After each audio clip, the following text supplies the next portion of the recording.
Assalamu alaikum to all viewers. Welcome to my YouTube channel. Firstly, all of you have to subscribe my channel, must like and share my videos.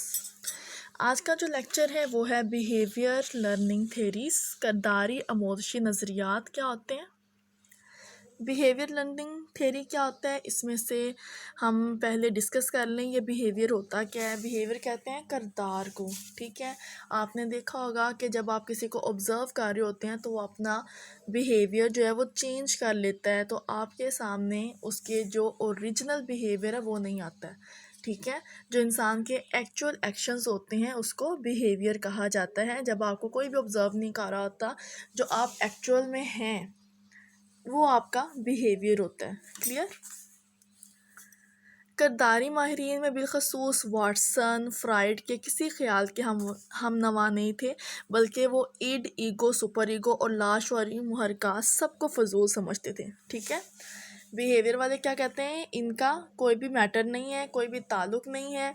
Add کیا ہوتی ہے، ego, super ego, جو کہ fried کے concept ہے، یہ بہت detail میں ہم پریویس لیکچرز میں ڈسکس کر چکے ہیں، ٹھیک ہے۔ ان کا کہنا تھا کہ نظریہ شخصیت سے زیادہ نظریہ آموزش اہم ہے، یعنی پرسنالٹی سے زیادہ کون سا اہم ہے، لرننگ والا۔ لرننگ کیا ہوتا ہے، سیکھنا، آموزش، ٹھیک ہے۔ آموزش کے نظریے میں وہ سب کچھ شامل ہے جو شخصیت کے بارے میں جاننا ضروری ہے۔ Learning is a permanent change brought about by experience, ٹھیک ہے۔ لرننگ کیا ہے، وہ پرماننٹ چینج ہے in behaviour, clear. Learning is a permanent change in behaviour brought about by experience, جو کہ ایکسپیرئنس سے آتا ہے، ٹھیک ہے، اسے لرننگ کہا جاتا ہے۔ کرداری ماہرین کا کہنا ہے کہ ہم کیا ہیں، ہم کیسے ہیں، اس کا انحصار ہمارے آموزشی تجربات پر ہے۔ واٹسن نے تو کہا تھا کہ مجھے کچھ بچے دے دیے جائیں، ان کے والدین کی ذات، پیشہ اور ورثہ کیسا ہے، کیسا ہی کیوں نہ ہو، کوئی فرق نہیں پڑتا، میں اپنے اصولوں سے انہیں سائنسدان، ماہر تعلیم، ڈاکٹر، انجینئر، ٹھیک ہے، جو چاہے بنا سکتا ہوں۔ اس دعوے سے واٹسن کا نظریہ شخصیت عیاں ہوتا ہے۔ کرداریت دراصل ایک مکتبہ فکر ہے جو کہ سٹیمولس اور رسپونس کے تعلق کو واضح کرتا ہے۔ سٹیمولس کیا ہے، مہیج، ایسی قوت جو عضو پر اثر انداز ہوتی ہے، اور اس کے نتیجے میں جو رسپونس کیا جاتا ہے، ری ایکشن دیا جاتا ہے، وہ کیا ہوتا ہے، رد عمل ہوتا ہے، اس کو رسپونس کہا جاتا ہے، ری ایکشن کہا جاتا ہے۔ اب اس کے اندر او موجود نہیں ہے، یہاں پہ صرف سٹیمولس رسپونس کی بات ہو رہی ہے، ایس او آر کی بات نہیں ہو رہی ہے، ٹھیک ہے۔ لیکن اگر اس کے اندر ایس او آر آ جائے تو جو آرگنزم ہوتا ہے وہ موجود ہوگا تو ہی جو ہے وہ رسپونس کر سکے گا، ٹھیک ہے۔ اور اسی تعلق کے حوالے سے آموزش کے اصولوں کو بیان کیا جاتا ہے۔ آموزشی اور کرداری مکتبہ فکر دراصل ایک دوسرے کے ضم ہو چکے ہیں، ایک دوسرے کے اندر مل چکے ہیں۔ اب جو ہے انہیں ایس آر نظریات، کرداری نظریات یا آموزشی نظریات کہا جا سکتا ہے۔ ایس آر نظریات کے تذکرے میں پیولو آتا ہے، واٹسن، تھورنڈائک، ٹھیک ہے۔ ان کی خدمات کا اعتراف نہ کرنا کیا ہوگا، زیادتی ہوگی۔ آئیون پیولو، جس کا آپ کو پتہ ہے لرننگ میں آپ نے بہت ڈیٹیل سے پڑھا ہے، آئیون پیولو کون تھا، جس نے ڈوگ پر ایکسپیریمنٹ کیا تھا ڈائجیشن کے لیے، ٹھیک ہے۔ واٹسن جو تھا، اس نے اپنے نظریات کی بنیاد پیولو کی مشروطیت پر رکھی اور کرداریت کو فروغ دیا۔ مشروطیت، classical conditioning, operant conditioning. Operant conditioning کس کی ہے، بی ایف اسکنر کی ہے۔ کلاسیکل کنڈیشننگ جو ہے اس میں پیولو نے ایکسپیریمنٹ کیا تھا ڈوگ پر، ٹھیک ہے۔ تھورنڈائک نے کیا کیا تھا، اس نے بلی پر تجربہ کیا تھا کہ بلی کو ایک پنجرے میں بند کر دیا جاتا ہے، تو جب وہ اندر جاتی ہے تو غیر ضروری حرکات کرتی ہے، وہاں پہ ایک لیور لگا ہوتا ہے، غیر ضروری حرکات کے نتیجے میں جب اس کا پنجہ لیور پر آتا ہے تو دروازہ جو ہوتا ہے وہ کھل جاتا ہے اور بلی باہر آ جاتی ہے، ٹھیک ہے۔ یہ کیا تھا، تھورنڈائک کا ایکسپیریمنٹ تھا جس نے بلی پر کیا تھا، اور اس کا جو تھا ایفیکٹس، لا آف ایفیکٹ، قانون تاثر اس نے دیا تھا۔ یہ بھی آپ بہت ڈیٹیل میں پڑھ چکے ہیں، اس کو یہاں پہ ڈسکرائب کرنا کوئی ضروری نہیں ہے۔ اس کے علاوہ اس کے اندر آ جاتا ہے ایڈورڈ سی ٹالمین کون تھا، اس نے کیا کیا تھا، ایڈورڈ سی ٹالمین، اس کا کہنا ہے ٹالمین کا خیال میں ہمارا کردار بامقصد ہوتا ہے، آموزش سے ہم مقصد تک پہنچنے کے ذرائع سیکھتے ہیں۔ ٹالمین نے بھی اپنا تعلق صرف خارجی کردار سے رکھا. اس کا کہنا تھا کہ ہر وہ داخلی شے جس کا خارجی طور پر مشاہدہ ممکن نہیں وہ سائنس کے زمرے میں نہیں آ سکتی.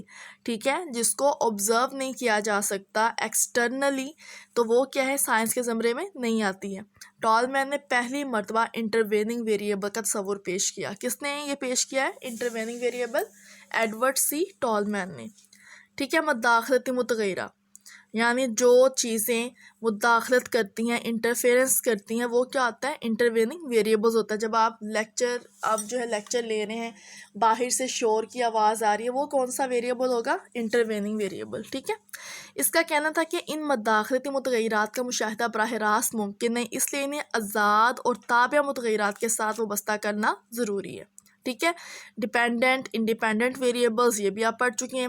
ٹالمین نے وقوفی نظریہ آموزش بھی متعارف کروایا. اس نے تھورنڈائک کے قانون تاثر کو رد کیا اور کہا کہ آموزش میں انعام یعنی تقویت کا کردار کم ہے، ری انفورسمنٹ اس میں کم ہوتی ہے. ٹالمین نے آموزش میں ادراک اور محرکات پر زور دیا. ٹھیک ہے، پرسیو کرنا، موٹیویٹ کرنا، اس پہ اس نے جو ہے وہ زور دیا. اس نے کہا کہ مختلف جانوروں میں مشروطیت کا عمل مختلف ہوتا ہے اور ایک ہی جاندار مختلف انداز میں سیکھتا ہے. اس کے بعد آ جاتا ہے کلارک ایل ہل. کلارک ایل ہل نے کیا کیا؟ اس کے خیال میں ذہنی مظاہر کی وضاحت کرنی چاہیے. کلارک نے مہیج اور جوابی فعل کی تقویت کا نظریہ یعنی سٹیمولس ریسپانس ری انفورسمنٹ تھیوری جو ہے وہ پیش کی. کس نے؟ کلارک ایل ہل نے. اس نے کہا کہ آموزش میں محرک بھی اہم ہے، لیکن تقویت کے بغیر تو آموزش ہو ہی نہیں سکتی. ٹھیک ہے، یعنی جب تک اس کے اندر ریوارڈ نہیں رکھا جائے گا، اگر کوئی بچہ یا کوئی انسان جس کو کوئی کردار سکھایا جاتا ہے اور سکھانے کے لیے اسے کوئی انعام نہ دیا جائے، ریوارڈ نہ دیا جائے، تب تک وہ اس کام کو نہیں کرتا ہے. ٹھیک ہے، اس لیے جو ہے ریوارڈ کے بغیر لرننگ نہیں ہو سکتی ہے. اس نے تھورنڈائک کے قانون تاثر کو جسے واٹسن نے رد کر دیا تھا اسے اپنے نظریے میں شامل کیا تھا. ٹھیک ہے، نیکسٹ آتا ہے کینتھ ڈبلیو اسپینس. اس نے کیا کام کیا تھا؟ اس نے امریکہ میں آموزشی نظریات کو فروغ دیا تھا. ٹھیک ہے، بی ایف اسکینر جس نے اوپن کنڈیشننگ پہ کام کیا تھا، پیجن پہ ایکسپیریمنٹ کیا تھا، اس نے ایک اسکینر باکس بنایا تھا، ایک باکس بنایا جس کو اسکینر کا نام دے دیا گیا، اس لیے اس کو اسکینر باکس کہا جاتا ہے. اس کے اندر اس نے پیجن کی حرکات کو دیکھنے کے لیے اور وہ خوراک اندر سے کیسے حاصل کرتا ہے یہ جاننے کے لیے اس نے ایکسپیریمنٹ کیا تھا. تو وہاں پہ بھی ایک سائڈ پہ شیشہ لگا ہوا تھا جہاں سے کبوتر کی جو حرکات ہے اس کو دیکھا جا سکتا تھا، آبزرو کیا جا سکتا تھا. تو جب اس نے دیکھا کہ پیجن نے پہلے جا کر وہاں پہ کیا کیا، غیر ضروری حرکات کرنا شروع کر دی، ادھر ادھر پنجے مارنا شروع کر دیا، اور اسی دوران جب اس کا لیور پہ ایک پنجہ لگتا ہے تو پھر کیا ہوتا ہے، خوراک اس کے سامنے آ جاتی ہے. ٹھیک ہے، یہ بی ایف اسکینر نے ایکسپیریمنٹ کیا تھا، یہ بھی آپ پڑھ چکے ہیں. ایلبرٹ بنڈورا نے کیا کیا تھا؟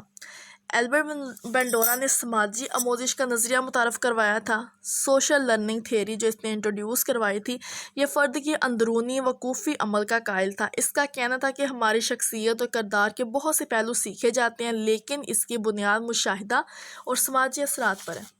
بنڈورا کا کہنا تھا کہ آموزش میں محض مہیج اور رد عمل یا محض رد عمل اور تقویت کا تعلق اہم نہیں ہوتا، بلکہ وقوفی پہلو. ٹھیک ہے، وقوفی پہلو بھی اہم ہوتے ہیں، اس لیے اس عمل میں ماحول کی وقوفی نمائندگی اور تنظیم زیادہ اہم ہے. ایلبرٹ بنڈورا نے بوبو ڈول ایکسپیریمنٹ بھی کیا تھا. وہ یہ تھا کہ انسان جو ہے اگریسو بیہیویئر کیسے سیکھتا ہے، بچے اگریسو بیہیویئر کیسے سیکھتے ہیں. بوبو ڈول ایکسپیریمنٹ جس میں بڑے جو ہیں وہ ایک ڈول کو لے کے آتے ہیں جو راؤنڈ شیپ میں ہوتی ہے، وہ گرتی نہیں ہے. ٹھیک ہے، کوئی بھی انسان جب اس کو مارا ہوتا ہے تو بچوں کو اس کے سامنے بٹھا دیا جاتا ہے، وہ دیکھتے ہیں کہ کیا ہو رہا ہے. ٹھیک ہے، جب ایک انسان اس ڈول کو مارتا ہے تو بچہ بھی یہی چیز لرن کرتا ہے. اس ٹائم وہ کیا کر رہا ہے، اگریسو بیہیویئر کو لرن کر رہا ہے. پھر بچے کھلونوں کے ساتھ کھیلتے نہیں ہیں، پھر ان کو مارنا شروع کرتے ہیں. یہ کیا تھا؟ بوبو ڈول ایکسپیریمنٹ تھا جو کہ ایلبرٹ بنڈورا نے اس لیے کیا تھا کہ بچے جو ہیں وہ کس طرح اگریسو بیہیویئر سیکھتے ہیں. جو چیز جس کے سامنے جیسے کی جاتی ہے بچے اسی چیز کو ویسے ہی کرنا شروع ہو جاتے ہیں. ٹھیک ہے، یہ تھا آپ کا جسٹ آج کا لیکچر بیہیویئر لرننگ تھیوری. کیا اس میں کس کس نے کام کیا، اس میں کون کون سے ماہرین آتے ہیں، ان کے کیا کیا ایکسپیریمنٹ تھے. کلیئر؟ یہ رہا آپ کی بک کا پیج. اوکے اسٹوڈینٹس، اللہ حافظ.